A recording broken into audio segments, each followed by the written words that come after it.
The Empire, an organization led by genocidal, power-hungry Dark Lords of the Sith, which struck fear into citizens across the Star Wars galaxy.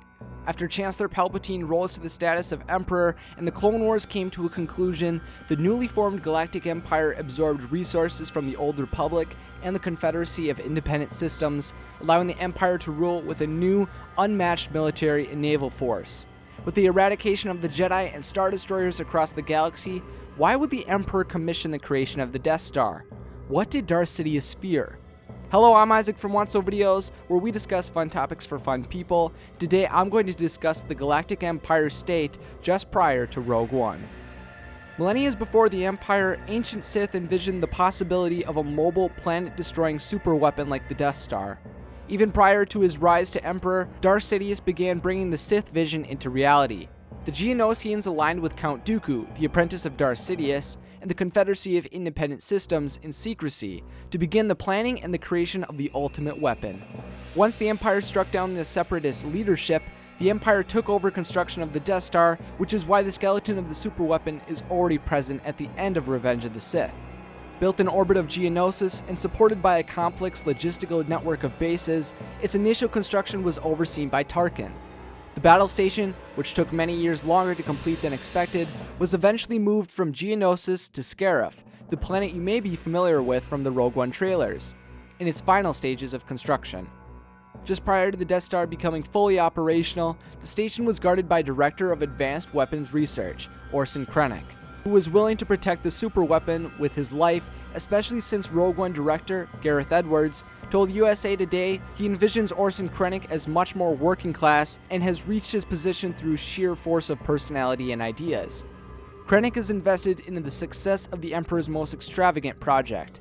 In addition to the leadership and secrecy surrounding the Death Star, Krennic was also accompanied by his personal team of Death Troopers, equipped with SE-14 pistols and DLT-19 heavy blaster rifles. In addition, 5 years after the Empire's formation, Sector Governor Grand Moff Tarkin proclaimed what became known as the Tarkin Doctrine. His speech outlined his beliefs on why the Republic had needed to be unified into the Empire and praised Palpatine for his leadership.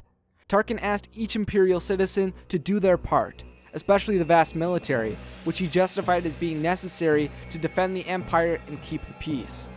The Tarkin Doctrine further convinced the Emperor that the best way to govern the galaxy was through fear, indirectly leading to the accelerated development of the Death Star.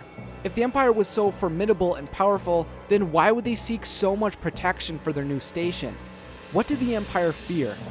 The only thing in the galaxy the Emperor feared was losing his control, and one force was beginning to threaten his power: the Rebel Alliance. Over the 19 years since the overthrow of the Republic, the rebellion had grown from a mixture of rebel cells led by Ahsoka Tano, Bail Organa, and Mon Mothma into an organized, daunting institution which the Empire could no longer easily control.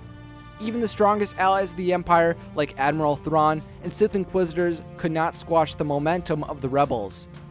The alliance to restore the Republic may not have had any major victories yet, but with every moment they survived, they would continue to thrive and endanger the Empire at large. If you'd like to see how the rebels formed in the first place, click on the card above to see their full story. What did these rebels believe they could accomplish? Why would they risk their lives to reinstate the Republic? Why was the Empire so evil to them? The Empire enslaved, eradicated, and mutilated its citizens. Wookiees were enslaved in the spice mines of Kessel, normally only surviving 2 or 3 months. Humanocentric policies led to the near extinction of the citizens of Lasat by Imperial T-7 ion disruptors. Bombings across Geonosis nearly ended the native population.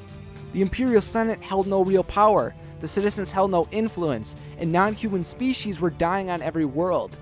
Opposition was not tolerable, and those who dared to speak against the Empire were frequently imprisoned or killed. Imperial citizens were pawns to the Empire's leadership. The Death Star was always envisioned by the Sith as a tool to control the universe, but beings across the stars were unwilling to hand over their freedom so easily. By the time the ultimate weapon was complete, the station was not just needed to sustain the Empire's rule, but they also hoped it would re-establish their order.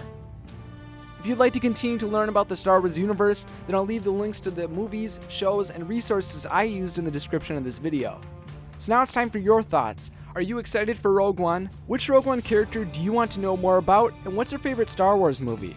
Let me know in the comment section along with any other ideas you have for future Secrets of the Force videos. If you enjoyed this video and you'd like to see more like it, then remember to subscribe to Wotso videos. Thanks for watching, and may the Force be with you.